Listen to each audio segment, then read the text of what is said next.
friends, and welcome to our show. Here we are where spirit meets story, truth and mystery with your host, Dr. Douglas James Cottrell. We are journeying together through the deeper meanings behind today's world events, ancient wisdom, and the quiet whispers of the divine. We're going to reflect, remember, and reconnect. If this is your first time with us, welcome to the family. Make sure to follow us and ring that bell, check those checks, and click on that link to subscribe wherever you're watching and listening from wherever you are in the world. This show isn't just a broadcast. It's a broadcast with intention, with spirit, and with love. Now, here is Douglas. Good evening, everyone. Tonight, it's a momentous day in the Middle East. Things are happening. We're living in biblical prophecy, in my opinion, right now. We're going to explore a little bit about that in the coming weeks, but tonight we want to pay attention to this most important time. Did you know that this was predicted in biblical prophecy?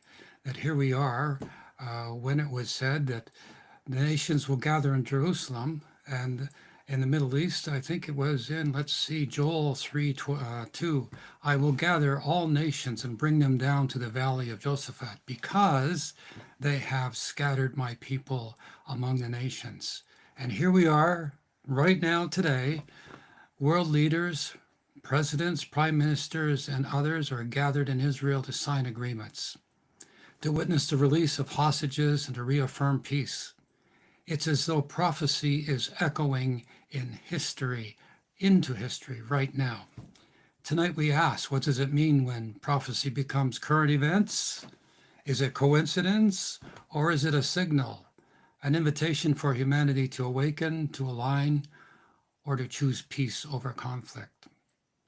We're going to talk more about this in the coming shows, but we should also know that when nations gather in Jerusalem, we are watching more than a diplomacy. We are watching the spiritual architecture of destiny unfold. On that day, I will make Jerusalem a heavy stone for all the peoples. All who will lift it surely hurt themselves, and all the nations of the earth will gather against it. Zechariah 12. The gathering is not just a physical one, it's a symbolic one.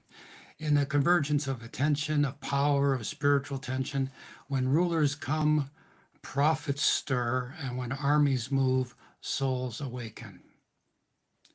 What is being tested tonight is not only political will, but heart alignment. Is humanity ready to shift from division to communion? Are we ready to hear the ancient whispers behind the modern events? As the lines of date, of covenant and choice intersect, let us dwell not only in the headlines, but in the current events. Let us listen to what the land, the spirit, the soul is asking of us. As we have our guest tonight waiting to come on the show, I just say I'm impressed with this man. He is a prolific writer. He has investigated, I'm sure, what is on everybody's mind. What's going to happen in the future? Have you ever wondered, is there going to be some connection between, sentient beings and artificial intelligence? Will artificial intelligence sort of understand our goals and try to implement them in its way? What's going to happen to us? What's out in space? Where are we going to go, and what are we going to do? Well, my friend and author tonight, Richard M. Anderson, is an alumni of San Jose State University with a Master of Arts degree in microbiology. Throughout his career, Anderson's first book, The Evolution of Life, Big Bang to Space Colonies, has been a dream of his that finally came to fruition. It is backed by years of research and to supplement, and finally come to fruition.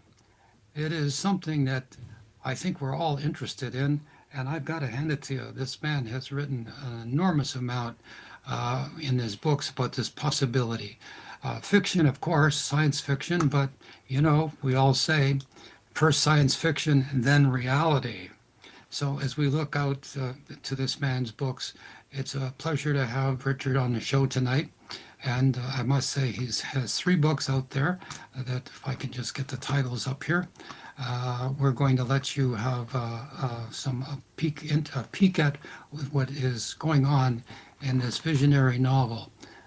It's science fiction with environmental cautionary tale, delving into the current quest for space exploration and Earth's restoration amidst near global collapse. What is going to happen to us? Welcome to the show, Richard. You are an amazing writer. I'm impressed with your books.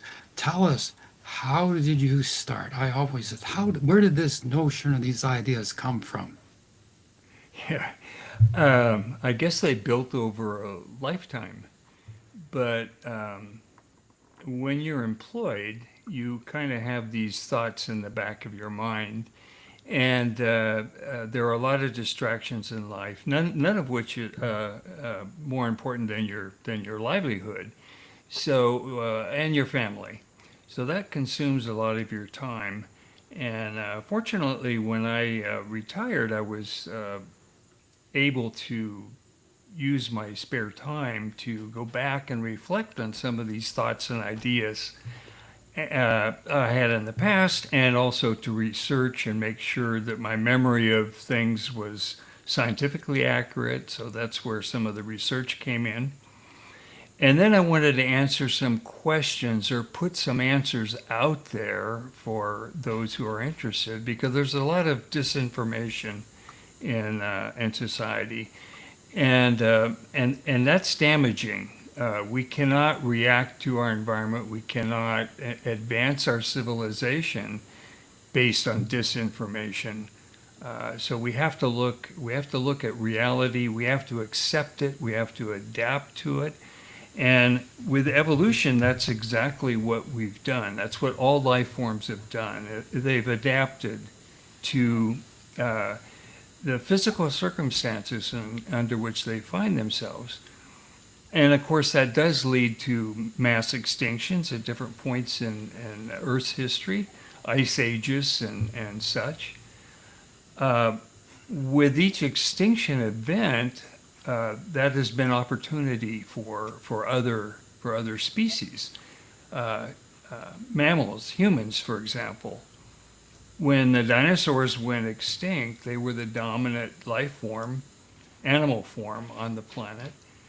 65 million years ago, when they went extinct due to the asteroid impact, that opened an opportunity for small mammals, which were like mice. They were not very big. They weren't dominant.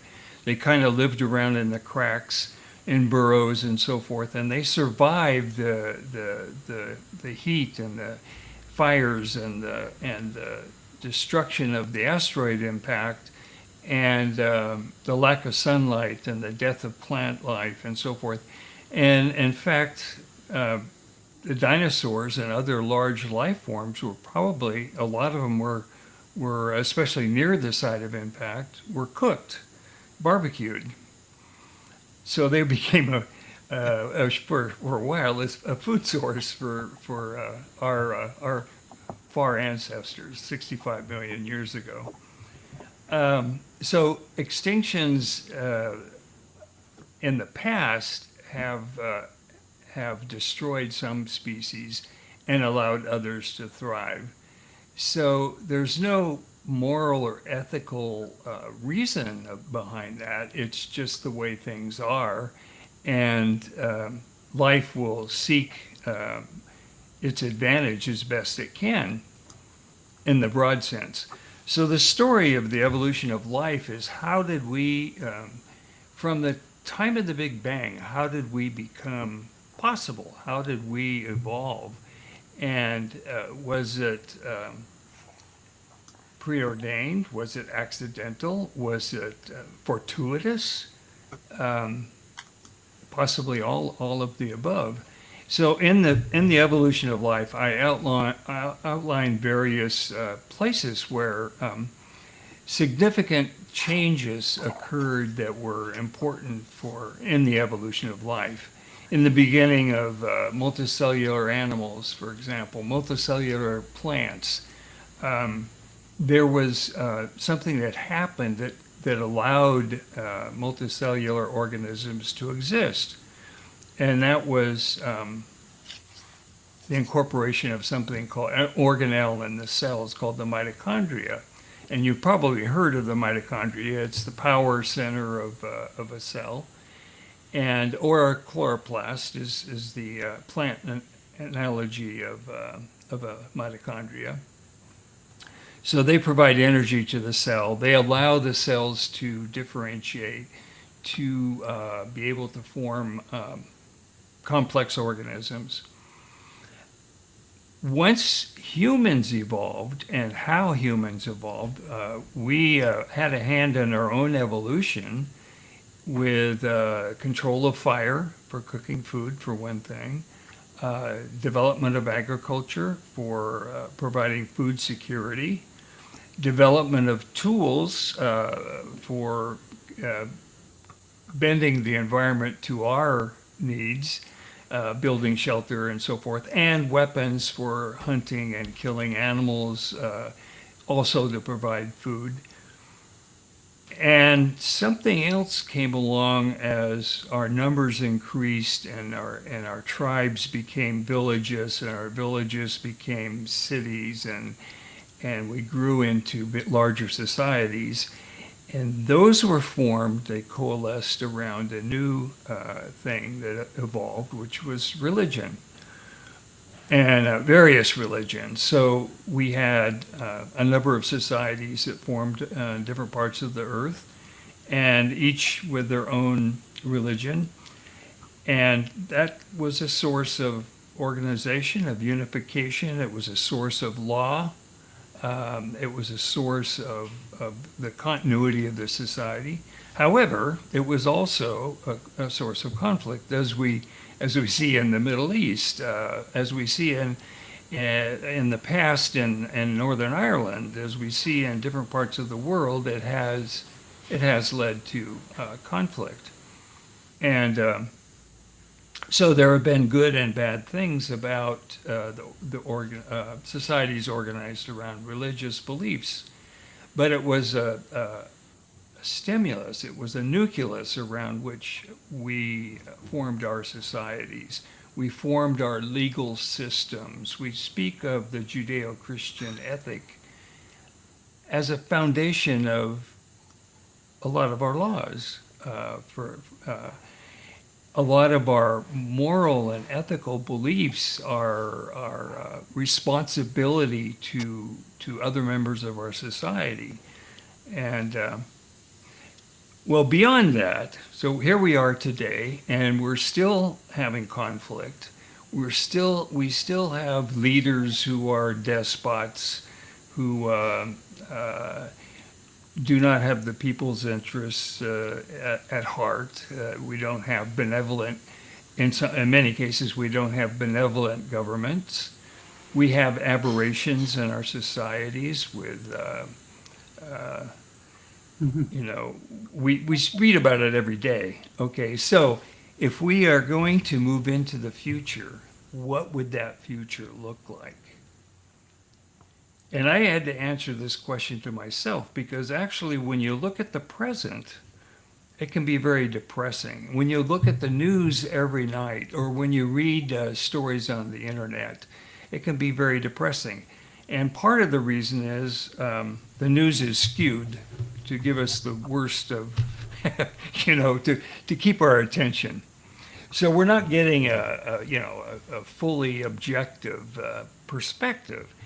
The other thing is we have evolved to have a bias for the present, and we tend to believe or tend to think that the present will be the future. The present will carry forward to the future. It will be unchanged. And so to counter that belief, we need to, first of all, study history and realize that we have come a long way.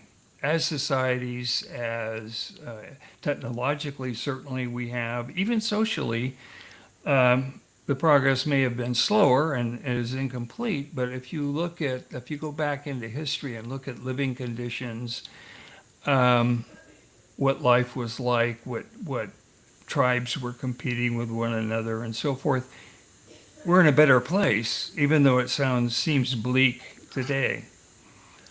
So I wrote The Evolution of Life, and I ended up in space, projecting into space. What would it be like? Could we live in space? Could we establish a presence that would be permanent there? I asked that question, and I gave a few answers in The Evolution of Life, Big Bang to Space Colonies. That led to my second book, which was considered hard science fiction. It's a novel. It's considered hard science fiction because I try to follow scientific principles. I try to build a story that's interested. I try to project a future extrapolating from the present. In the present, we're having severe problems with our environment. Our trajectory has not corrected. We are very soon going to surpass the 1.5 degrees Celsius average temperature increase on the planet that we set for ourselves by the turn of the century. We're going to surpass that in a few years, probably. And our carbon emissions are forever accelerating. Our population is increasing constantly. Our land use, taking natural habitat, wildlands, into farming or deforestation because we need firewood or we need wood products. We're decimating our natural environment. That continues. There have been many efforts to reverse that problem, but we have sovereign nations around the world, and if a nation like Brazil decides that they're going to burn the Amazon, they burn the Amazon. In other words, there's no global authority to prevent that. And if we try to interfere or another country tries to interfere, they don't like that. That's an internal affair. But it really isn't, because the air is worldwide. The water circulates around the globe. Our environment there are many sub-environments, many niches, but we have one planet, one atmosphere, and we've disrupted that. Well, Richard, a lot of people are very much aware of that. Pole shift, the ocean's heating up to plus 4 degrees Celsius. Many of the things you've mentioned are in the news today. Not too long ago, they were being predicted, they were coming, and people would say, yes, it's inevitable, but not in my lifetime. So here we are. Your book, Outbound, Islands in the Void, you've set this in the mid-23rd century, and I see some of this as a backdrop of partial inhospitable Earths due to human-led environmental neglect and climate disruption. I think you're right on the money of that one. So are you setting a stage for us to consider how to make that leap in time, and with AI being here and robotic influences and all this other, oh my gosh, deluge of I'm going to call it deception that's out there. Tell us about what it's like in the 23rd century, is there a pole shift, or are we leaving the planet? I don't want to get ahead in your books here, but with plenty to satisfy even the most dedicated science fiction fan, you've got it. So tell us a little bit about your vision, scientific. Well, I have to say I was searching for a hopeful ending, and I do believe that the human species will not, we won't extinct ourselves. There is a caveat, though. We tend to ignore pending crises until they become cataclysmic. We react well to disaster. We react well to a forest fire that consumes a city, like in Southern California, or to a dam that breaks, or an earthquake. These massive disasters, when they happen, we don't react well to a slow-moving problem like climate change, although it's picking up speed in my view. So in the book, we're coming out. We're trying to, as a society, 250 years in the future, society is trying to reverse the climate change that has happened, the destruction of the Amazon. I described some of this stuff. What we're seeing with immigration, is particularly in the European continent. We yell about it a lot in this country, but the problem is really more acute in Europe, where, from North Africa and from the Middle East and those areas of ancient populations, and the immigration that's both needed and repugnant to the Northern European countries. They need the labor force. They need the extra people, and yet they, kind of like our history of immigrants, we despised every group of immigrant that came to our country, and we're all immigrants. Very few of us are Native American in this country. So, my ancestors on my mother's side came over on the Mayflower. Well, that's a long time ago, but I'm still an immigrant. And in Europe, the immigrants are causing, and here too, but they cause more, I think, over there, cultural disruption. Their cultures are more embedded in tradition, and the American culture is a melting pot. So we're a little bit more used to diversity, I think, in this country than Norway or Sweden or some of these Germany, some of these countries that have accepted immigrants and find that their culture is quite foreign to them. Those problems, as climate change advances, will become worse as the population grows, as the pressure on these third world countries increases to where it's more and more unbearable for the people living there. They're going to create more pressure on first world countries. So I discussed that in my first novel. The people who were wealthy, the people with the ability, moved toward the poles, moved north and south. You can't go too far south because the southern hemisphere is mainly water. South America is the continent that extends furthest south in the southern hemisphere. So you have Antarctica, but Antarctica is more or less protected as an island continent and hard to get to. So in the story, there's a dichotomy of societies, and there's rebellion, and there's a central government that's trying to control and trying to correct things.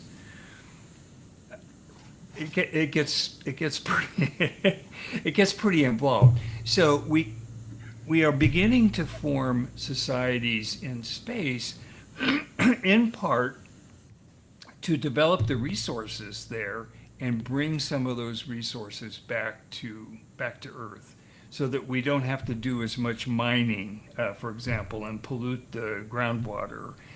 We can do that. We can mine the asteroid belts and bring that material and manufacture things in space and bring them down to the planet. So that's part of the reason that the government has invested in this space program and Outbound program to put people in space.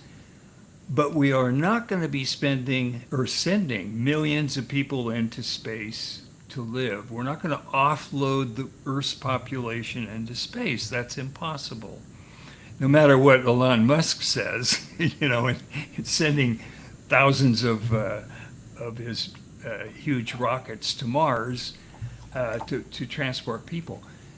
But we will I believe, if we survive long enough and our technology advances a bit more, be able to have living societies in space that are productive and bringing things to Earth in a material sense.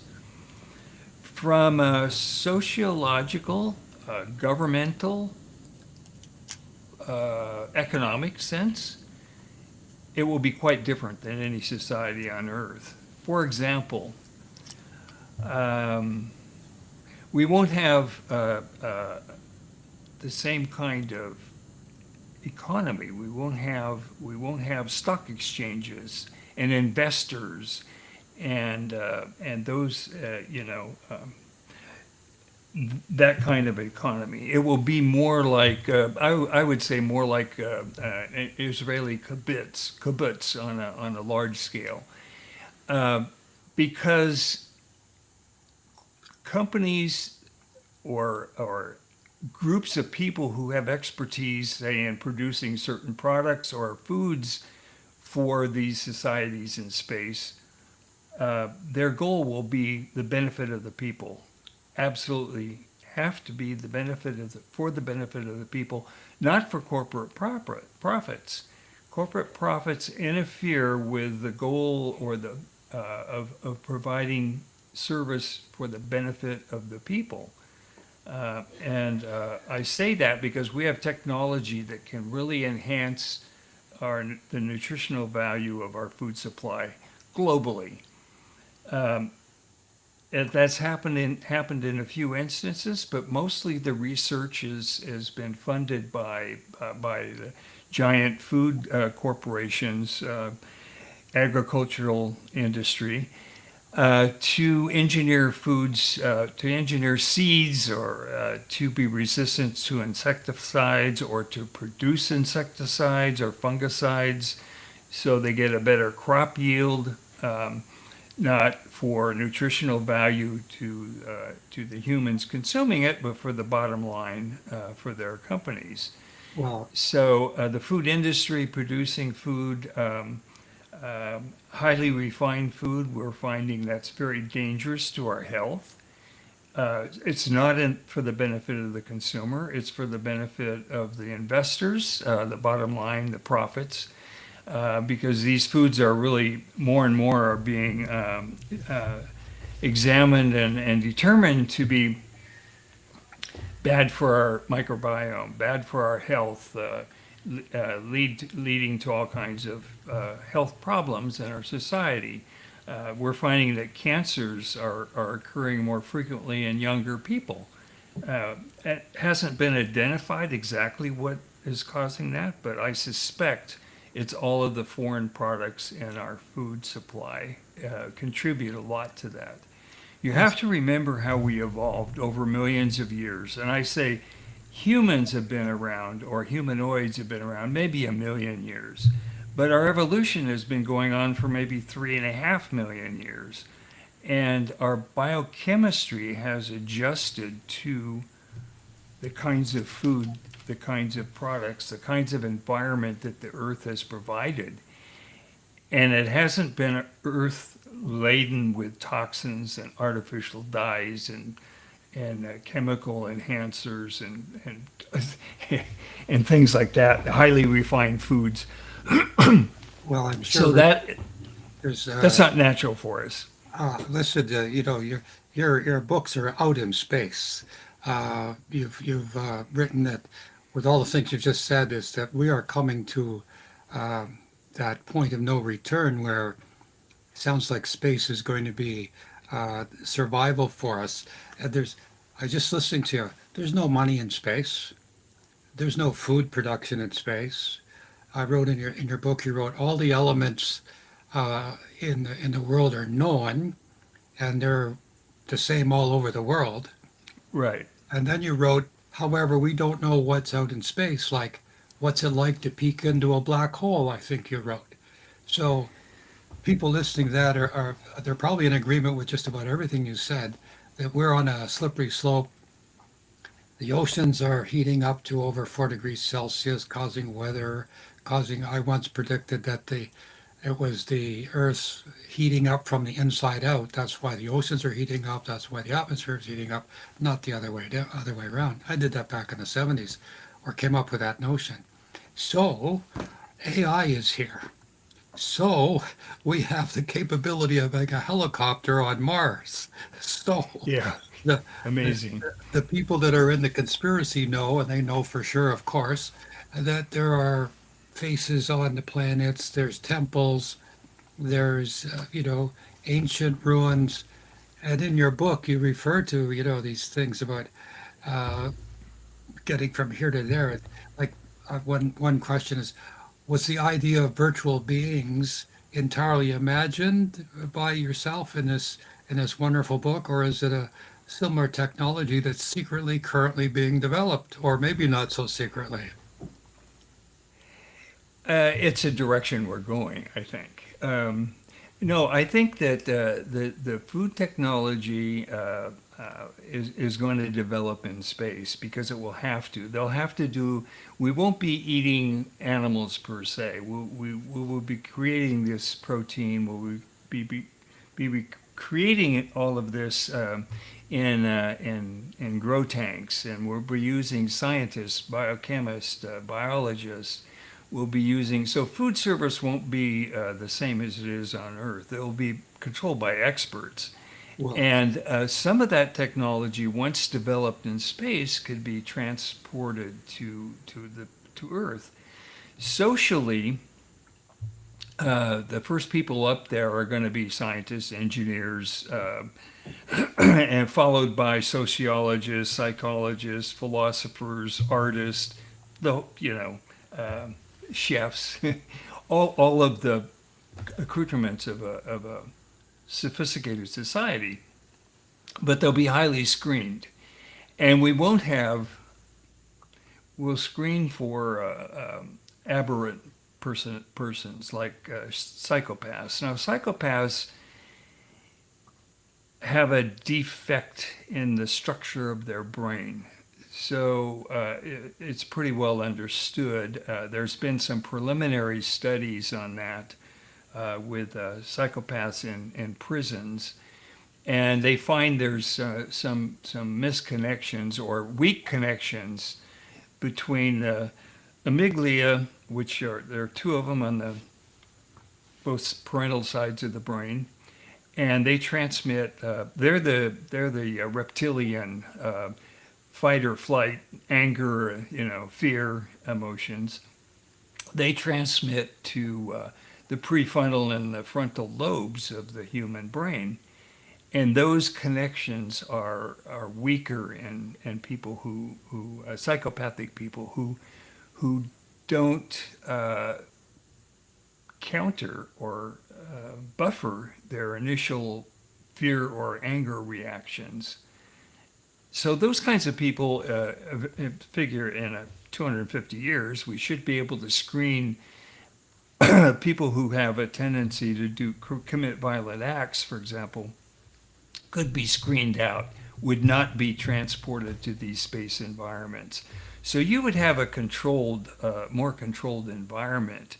You would have a more highly educated populace initially in these space colonies, and that would give us probably some time before we were confronted full on with all of the problems of humanity, because there is a bell curve, and in all things, in intelligence, in behavior, in sexuality, you name it, everything, there's a bell curve. There's an average, there's where most people are, and there are the fringes. And if the fringes are dangerous to the society, then there has to be means of protecting society from those fringes. And I believe our technology, our medical technology, removing a lot of hazardous things from our environment, as we will be able to do in space, will provide us with a more perfect human, I think. There's still a kind of a roll of a dice as we develop as fetuses. We have our genetic code, but that's not the be all and end all of who we become. We have epigenetic causes to our development.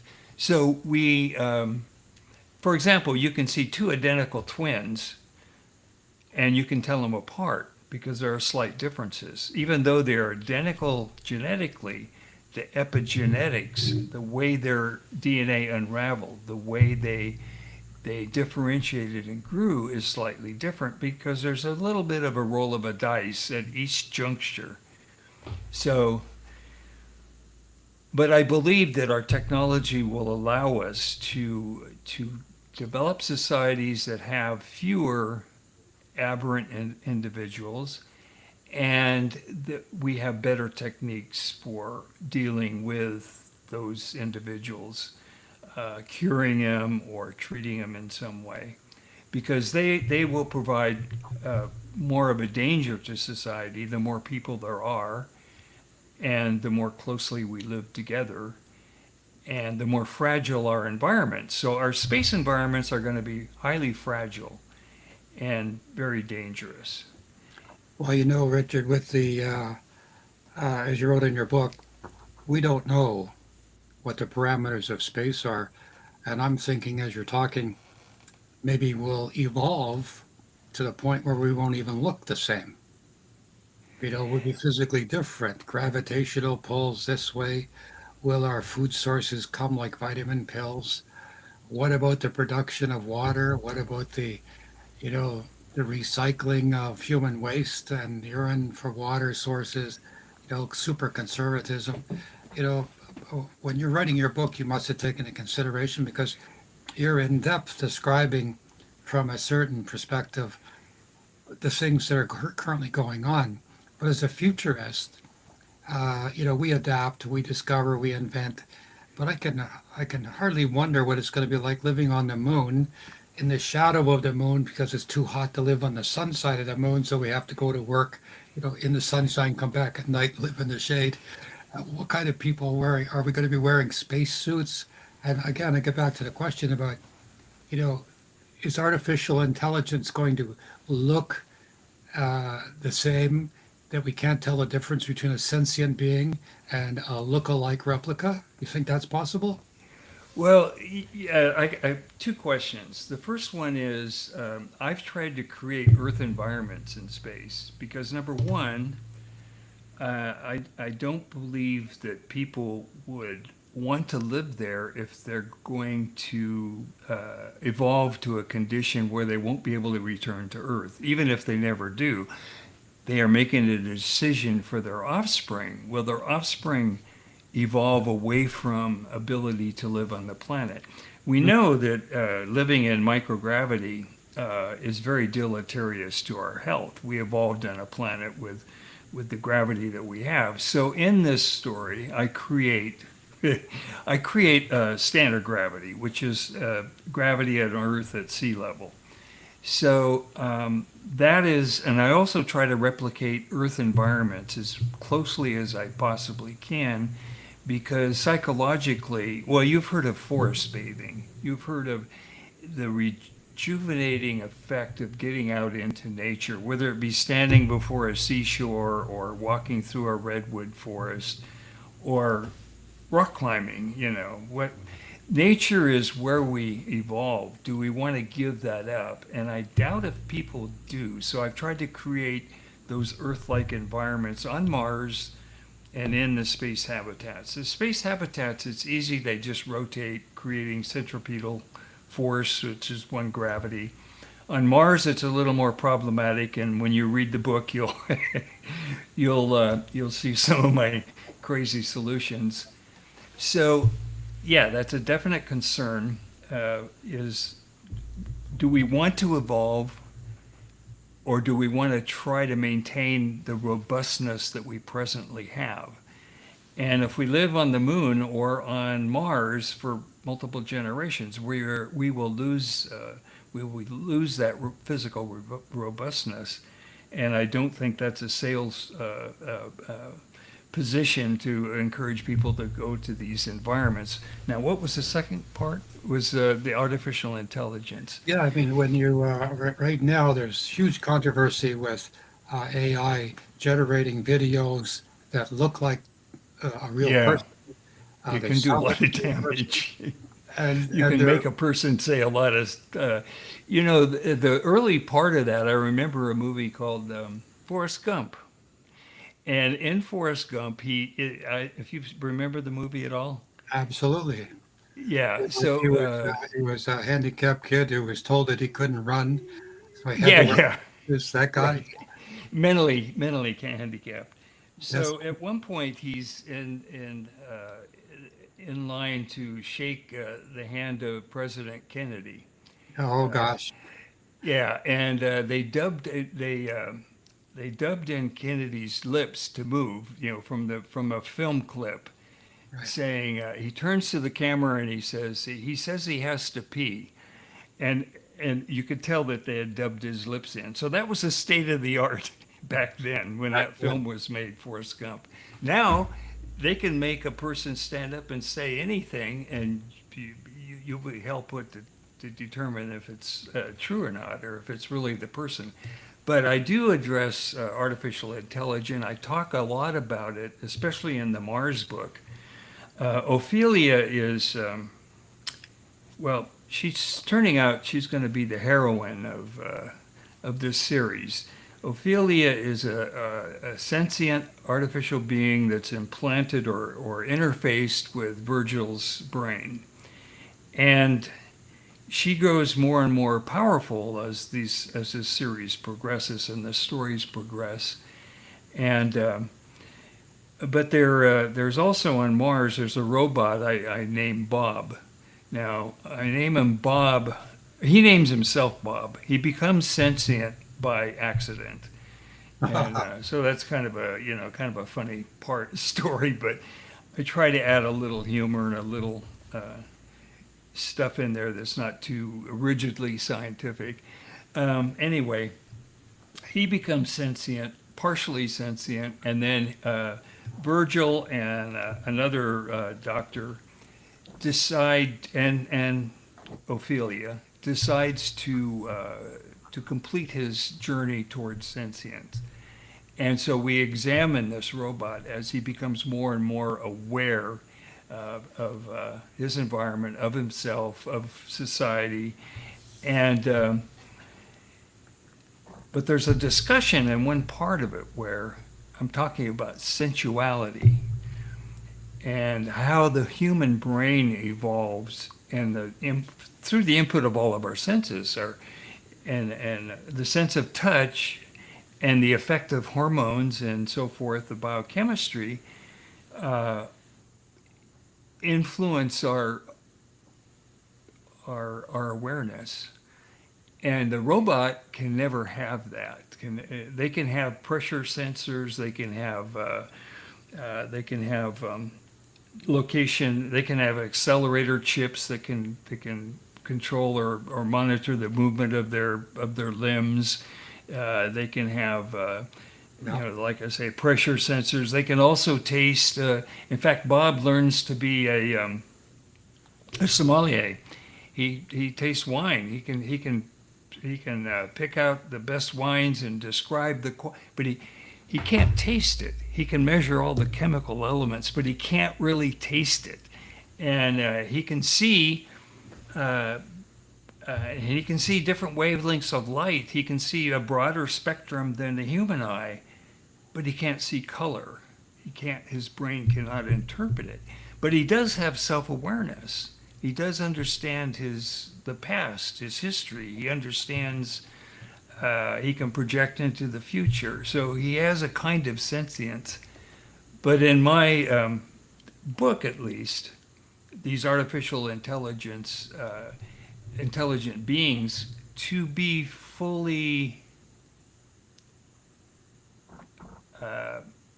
alive, they have to be coupled with a human. They have to interface with the human brain. They have to feel the human emotions to have an understanding of what life is about. And I put all this out there as a discussion, as people to think about. Is this, what's going to happen? Is this a possibility?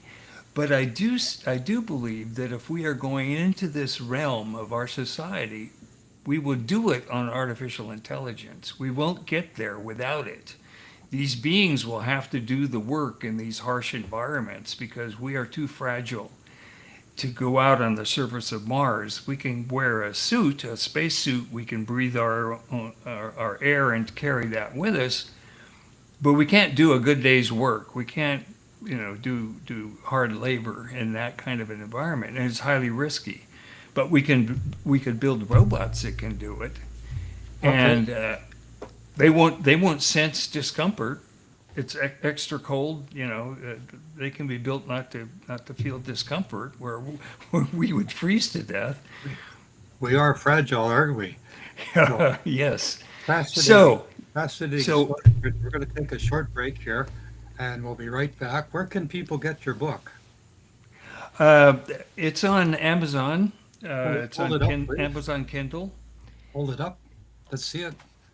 Okay, The Evolution of Life is this There you one. go. Okay. And we got the second book is the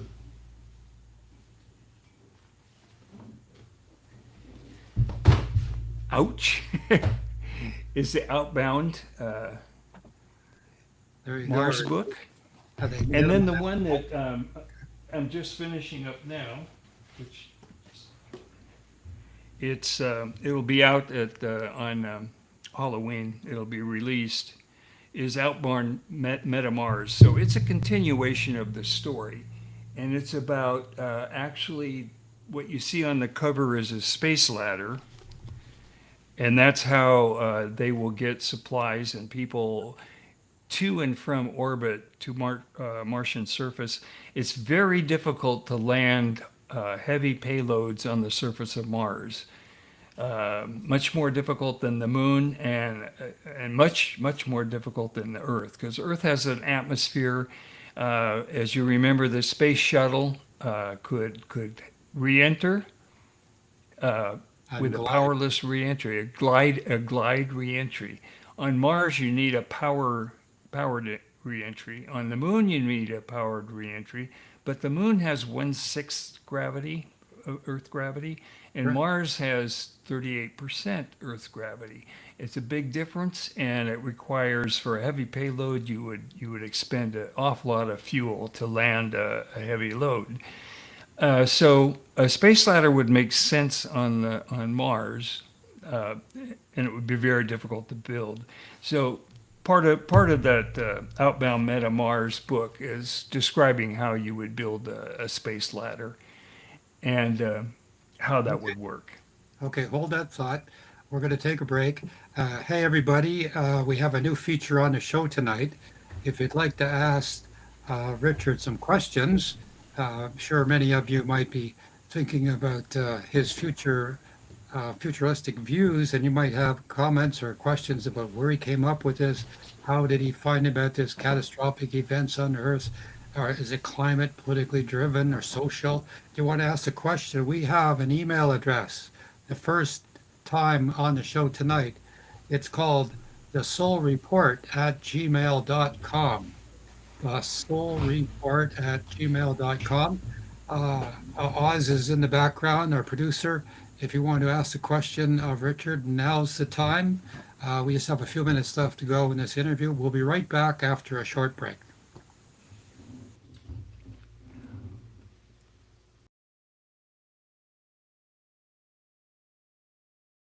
Good evening, dear friends, and welcome to our show.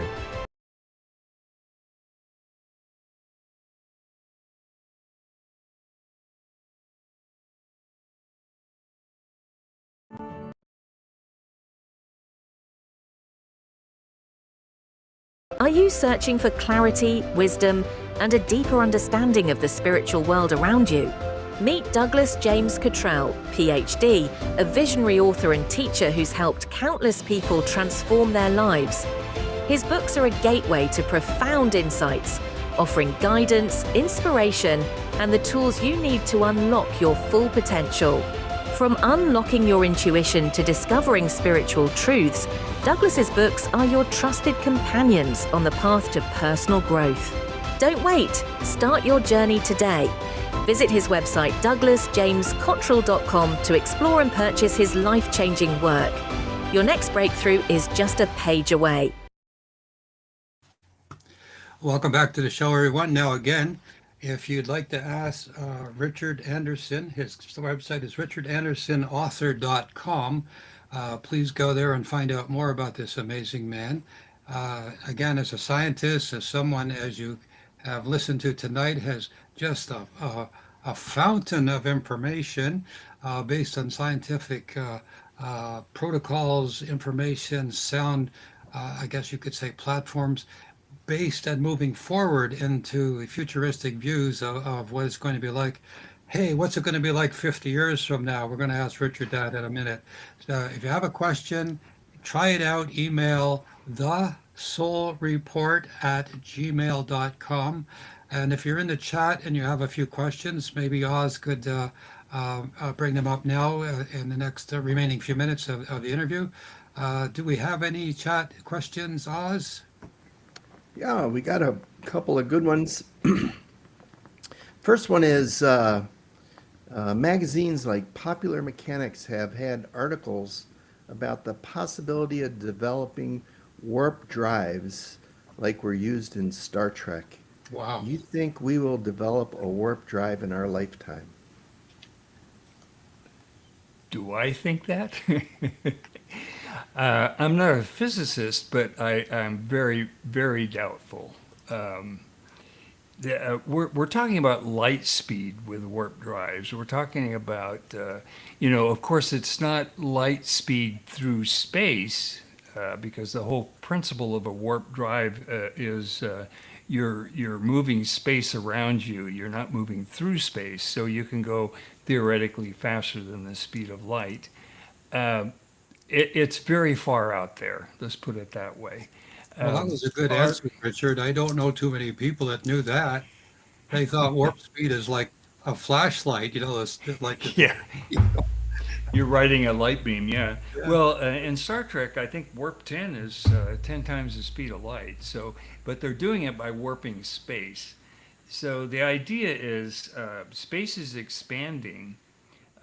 And at the very edge of space is at the very edge of our universe, which we cannot see because it's beyond visibility. In other words, it's further than light can travel. It is traveling away from us faster than the speed of light, and that is because space is expanding at each increment step all the way to the edge, and it's additive. So each so it then at that far end of the universe, it's expanding away from us faster than the speed of light. So we will never know, we will never see that element of our universe. It's impossible.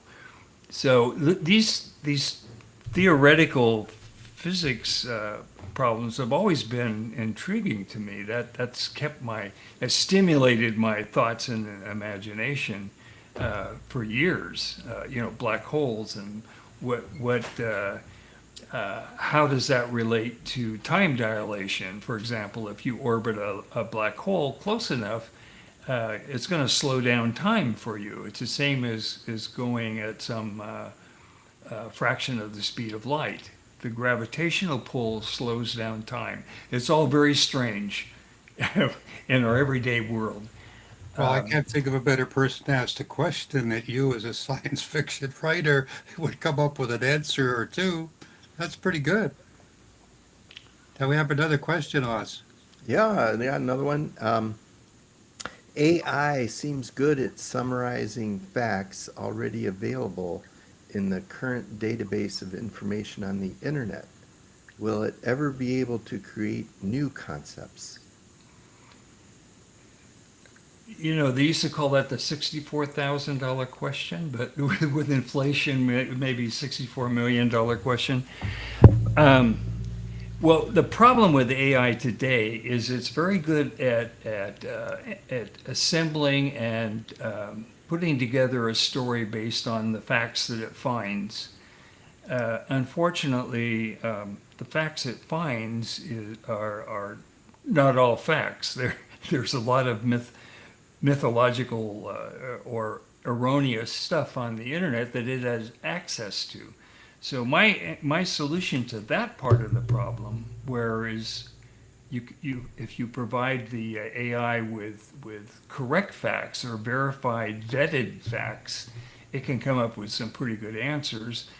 And that would be to control, to vet the information source. So, for example, in my employment, I had access to a medical database. And all the information, the medical information on that database was vetted by physicians and scientists in the field. And so it was reliable information. So if an AI source had access to just those sites that had vetted information, whether it be historical, whatever the field, whatever the information field, it would be reliable information. AI can do a very good job there. As far as predicting something new, creative, creativity is pretty much a recombination of things we know and combining them in a new way. So, how creative is that? There is nothing new under the sun, that's a saying. Okay, everything has been discussed or created. Maybe not in the same way, but a scientific breakthrough that leads to a Nobel Prize, for example. You say these 3 scientists win a Nobel Prize in physics for some discovery or biochemistry. Did they create something, or did they see findings that had happened before in a new light, under a new context, and then discover a new application? That is creativity, but it was there all the time. It's the recognition. So creativity is, I don't know how to define creativity. It's a never-ending story. Yes. I like to think I'm creative, but I'm using science and then I'm trying to I guess create a story to tell the underlying story about science, but I'm creating that story from what I know about people, how people behave and what kind of people are on in the news today. In my first Outbound book, I developed a character named Draco Osborne, and some people may recognize some political figures in that character. So, did I really create this new character, or he's an amalgam? He's a construct from other sources. So, I suppose that is creativity. Okay, we have time for one more if there's another question. Oz? Yeah, we got one more. On the TV show Skinwalker Ranch on the History Channel, they recently found buried materials that looked manufactured. They took them to a local university and had them tested, and they were found to be self-healing ceramics that were also superconductors. Do you think these were used for space travel or some other purpose? Archaeological. Well, I don't know anything about that finding, but I do have something to say about aliens visiting our planet. There have been a lot of stories and a lot of mythology. The pyramids were built by aliens. Aliens drew the petroglyphs on the rock in the deserts of Peru. And so forth. And my one answer to that is we have to realize the distances between potentially habitable worlds. And if we look at the Earth and how another civilization, another intelligent technological civilization could know about us, they would have to be within about 100 light years of our planet, because that's about where our transmissions are, 125 years out, light years away. So if the planet or where these aliens supposedly live is 200 light years away, they wouldn't know they would have no way of knowing of our existence. If they were further, of course, that makes the problem even more difficult. And when we speak of light years, we have to consider how long it would take them to travel here. So to our nearest star, Alpha Centauri, 4 point something light years away, it would take us tens of thousands of years to get there. If we were traveling at conceivable speeds, not something in science fiction, but conceivable speeds, it would take us tens of thousands to, even longer than that. And if we were going to, they found a planet that's about 47 light years away that could harbor life. If we were to go there, we're talking about hundreds of thousands of light years. So we're talking about sending these space environments, multi-generational, on a one-way trip to these places. So to think that aliens may be visiting our planet, walking among us, landing at Area 51, building agent civilizations on our planet, is pretty far-fetched. It's pretty hard to imagine that that's possible. If they made that tremendous journey, they would probably still be here. And of course, some people may believe that they are. Okay. On that note, Richard, we're going to end this segment of the show. Where can people get your books again, and what's your website? My website is richardandersonauthor.com. And I have a blog attached to that website, and Facebook also as Richard Anderson Author. You can find me in Facebook. And the book is on Amazon Kindle. You can just search Richard Anderson, Richard M. Anderson. You can Google the name and stuff will come up. I hope it's all good. And basically, that's how I'm connected. Okay, well, we got that down. We're going to take a short break again and come back with the final segment. But thank you very much. Richard is going to be here next week, and I guess that's sort of like Halloween weekend. So your new book is going to be in print and available. Hold that cover up again if you have it. I want to thank my deepest gratitude to Richard for joining the show tonight and sharing his wisdom and voice. That's the new one. First of many conversations. There's the new cover. Isn't that amazing? Okay, everybody, you know where to go, richardandersonauthor.com. We're going to take a short break, and I'll be back with the remainder of the show right after this. I want to say good night, Richard, and thank you very much for being on the show. And we're going to do it again next week. So come back with some interesting, amazing stuff. What's it going to be in that? Okay. Outbound Meta Mars, I think, is the title of the book. Okay. Yes. Hang tight, everybody. We'll be right back after this. Thanks for being on the show, Richard.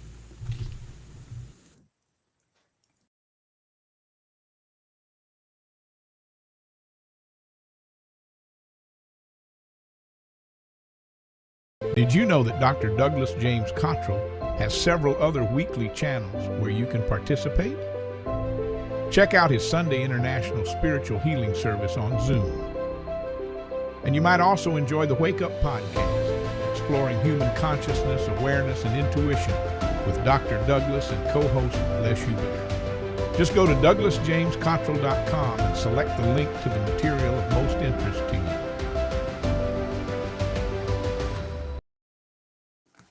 And so welcome back, my friends. As we started off the show, this was an amazing day today. Monday, October the 13th, was the return of the Israeli hostages out of Gaza that were being held by Hamas. And on the Soul Report, we're trying to get to the hidden knowledge in the Bible, trying to look at prophecy and how it relates to our current time and what's happening in our lives. Sort of give you a peek into the timeless efforts of prophecy, the prophecy that's rooted in multiple pages across the Old Testament, often in prophetic books that speak of the end times, judgment, redemption, and the role of Israel in God's plan. Key texts include Joel, Zechariah, Ezekiel, and Psalms. Now again, this is prophecy, and I guess you could say it's been delineated in many, many spiritual books, not necessarily in the same context, words, language, etc., but in that context of being prophetic about what's going to happen now. Since 2024, things are set in motion. 50 years from now, we're not going to recognize this place that we live in. It's going to be changed so much. I had a vision about being 50 years in the future and then 5 more years after that. And the people then were wondering what happened 50, 55 years ago that caused the planet to change so much so that they forgot. They didn't know what it was like 2, maybe 3 generations from now. I put it to you, what happens if the cloud with all the internet information locks up for some mysterious reason? We're going to be shut out of all this amazing knowledge we have. Like prophecy, the prophecies are given and they're accurate in when they come true, but the timing is maybe not understood or comprehended. So on tonight's show, as part of a new feature on the Soul Report, and you're welcome to send me a question, please do the Soul Report live at gmail.com. And our producer Oz will put the question to me if you want to tune in right now. We have a few more minutes, about 15 minutes left in the show or so. So as we continue with this, what is the role of Israel in God's plan? You know, what's happening to the planet? It certainly has changed it. As the previous guest has said, it's changing all the time. And he has a scientific background, and he gave some pretty good reasons, scientifically speaking, of why we're headed for where we're headed. And that is a time of change, great momentous changes, no doubt. Well, in Joel 3, verse 2, in the King James Version of the Bible, it states, I will gather all the nations and bring them down to the valley of Josaphat, for they have scattered my people among the nations and have divided up my land. Who are they? Are we talking about what's happened in the 1900s, where the people of Israel in the faraway countries were scattered and they didn't have their own homeland, and only at the end of the Second World War did they find one? Well, this phrase speaks of a divine judgment where nations are convened to answer for how they treated Israel, scattering, oppression, and division. We have to watch out now. We have to watch out now because the words in the good book written by the prophets of old talk about how we treat strangers and how we ought to be very, let's call it, polite or at least respectful, mindful to help strangers. People that come to your door might be angels in disguise. Did you know that? That's hidden knowledge. In some of the other religions in the world, when strangers come to your door, it's a privilege to honor them, to give them food and sustenance, because they might be an angel in disguise. Check that one out on the Soul Report on an upcoming show, but right now, think about that. Zechariah 12, 2-3 uses the imagery of Jerusalem as a heavy stone that no nation can lift, warning that all nations will gather against it. Well, what does that mean? It means that it's going to be an anchor, that we're going to be, the people who believe in God are not going to be able to be moved, that it's going to be something that is unmovable, something that is tangible and yet symbolic in the sense that this is where God has put his foot down, so to speak. And never again will there be the dispersing of the Israeli people or people who stand as believers, Israeli, which could be you and me, my friends, if we are believers. Even in warfare, and remnants remain, symbolizing divine preservation. As our previous guest said, the world over eons in development, there was small remnants that continued even though disaster struck everywhere. And it's the same in this time. Think about it. Of all the warfare in the world, all the disasters that have happened, from nuclear explosions or atomic bomb explosions to weapons of mass destruction to plagues, etc., we have survived. Not that it's the strongest surviving, the strongest or the fittest, if you will. It's a matter that I don't know how, but we survived in pockets. Maybe it's our attitude, maybe it's our faith, maybe it's our belief. However, in Ezekiel 36:24 and Ezekiel 37:21, prophecy, the gathering of Israel back into its land from the nations among which it was scattered. Well, there you go. It's a critical mass. It's a coming together. And it states, I will take you from the nations that gathered you and bring you into your own land. Now, we can look at that as Israel, which has happened. Israel has its own nation. But all of the people who have been dispersed to other lands, they will be reunited and brought back into their own land, their own nation, by the hand of God, is what I take from that.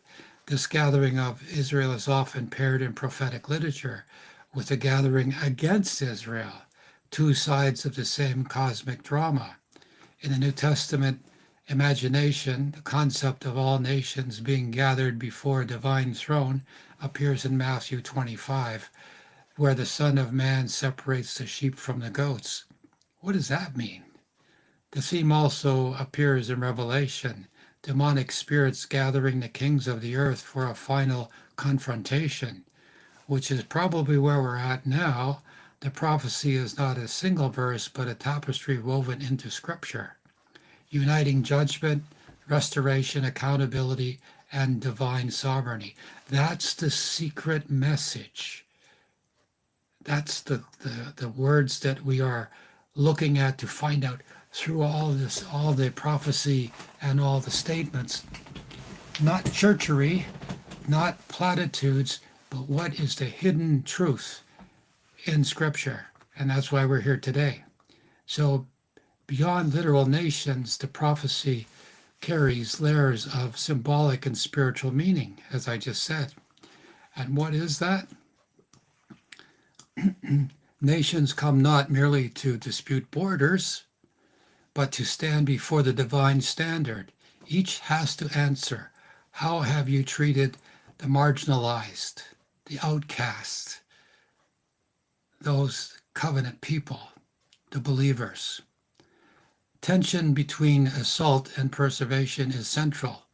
While many rise against Israel and by extension against God's plan, a remnant remains, us, those whose faith or alignment survives the carbuncle, if you will. Restoration and return, the gathering of Israel brings God peoples home, is paired with the restoration, the gathering of Israel. These twin movements prior to a larger arc, exile, return, renewal, and the final reconciliation. Think about it, my friends. In all the world, there has always been an exodus of people out of their homeland. They have been enslaved, they have been incarcerated, they have been despised, and somehow they persevered. They endured in a new land that was unwelcoming to them. So it's not just a Jewish or Middle Eastern narrative, it's a narrative of human destiny. This is the secret of Scripture, of how all people relate to God's purpose. We all have a plan, we all have a purpose. Spiritually speaking and spiritual geography, Israel, Jerusalem, the Valley of Josaphat, the weighted stone, and the siege imagery, they are not only places, they are spiritual landmarks. They map the soul's journey through conflict, clarity, and convergence. So, light onto the nations, and through it the Messiah, it's called a light to the nations, echoing this universal truth. And that's what's happening today. As you're planning to speak on this to your friends, or if you're commenting or you're looking for understanding, remember, we, the believers, the people who have practical spirituality, we believe in a higher being, whatever name you wish to refer to that being, because God loves us all, doesn't matter what name we use, although it might help to have the ancient names, which are a little closer to the true vibration of the divine, but I'm not an authority on that. I'm just like you. I'm one of those people on the path trying to find my way to illumination and light. And that's why we're here on the Soul Report Live, uncovering the hidden mysteries in spiritual books, helping each and every one of us move forward to illumination, to understanding. Here we are, in my opinion, living at a moment in history when the wonderful, amazing things that took place in the Middle East between the people, the Palestinians in Gaza and the Israel people, both sides, the ordinary people want peace desperately. Let's hope that this peace holds, and let's hope that the anger and the grief and the memory of the horrific things that have happened over the last 2 years can be tolerated, not forgotten, but tolerated in the eyes of peace. And by doing so, those that keep that peace will be blessed, because that's what people who believe in God Almighty, they don't fight for His word, they fight not to cause harm to others, but they listen and they speak the words of peace profound. Remember, it's easy to fight for the word of God, but it's really much better to listen to the words of God. And so, my friends, as we draw to tonight's journey to a close, we've stood at the threshold between prophecy and occurrence, between history and spirit tonight. I want to express my gratitude to our guest, Richard Anderson, for joining us tonight. He'll be right here next week, talking about his new book. I can hardly wait. Outbound, Meta Mars. Oh my gosh, he was getting into some really good warp speed and explained that I didn't know that warp speed isn't a propelling of the spacecraft, it's the movement of space around it. Well, the things you learn. And in the future, we have coming up Thomas Lane, Seth Stewart, and Lisa Nedger, each bringing their unique perspective on karma. Thomas Lane's book, Truth and Vision, with Seth Stewart, who went from I guess you could say from New York, from the theaters in New York to the mysteries of the jungle and finding his way in spirituality. And also through Lisa Nedger with exploring the mysteries beyond life and death, all coming to you right here. And by the way, we're going to be, here we grow again, coming up in the first week in November. We're going to have a special Friday night version of the show. Actually, we're going to change to Friday nights. It's going to be 8:30 Pacific Coast time, 8:30 Pacific Coast, 11:30 Eastern. And we'll be right here on the same channel. And you'll be given, if you sign up, for messages from us, ring the bell, check the mark to get the notifications from us. We'll keep you abreast of what's going on. We have some amazing guests coming up here in the next few weeks. And we want you to know that we're trying to reach out and expand to the greater consciousness of our show. So again, first week in November, we'll be moving from Monday nights to Friday nights. And we hope to have a broader audience, and we hope to reach out to more and more people. So remember that, make a note of it, put it in your book, in your phone, and keep in touch with us. And we'll be very grateful to us if you let everybody know about this show. Please subscribe, give us a check mark, whatever it is, to let us know that we're doing a good job. And remember, as of tonight, you can now send emails to the show, and we'll address those questions on the air. And the email again is thesoulreportlive@gmail.com. Of course, you can visit us on the chat. So again, my friends, this brings us to another end of another show tonight. And we're very happy that you've joined us. So until next time, please subscribe, like, and share this show with someone who's seeking the light. You'll find us on YouTube, Facebook, Instagram, X, and TikTok under my name, Douglas James Cottrell. And the recorded audio version of this show tonight will appear on my podcast called The Wake Up Podcast within the next 24 to 48 hours. Until then, my friends, God bless you. It's a pleasure to be with you tonight. So stay kind, stay connected, and may your soul remember that the gathering that transcends time is the love that we share. Wishing you peace and prosperity. I'm your host, Dr. Douglas James Cottrell, and for my producer, Jack Balick, we're here tonight wishing you the very best. See you soon. God bless. We'll be gone for now. Bye.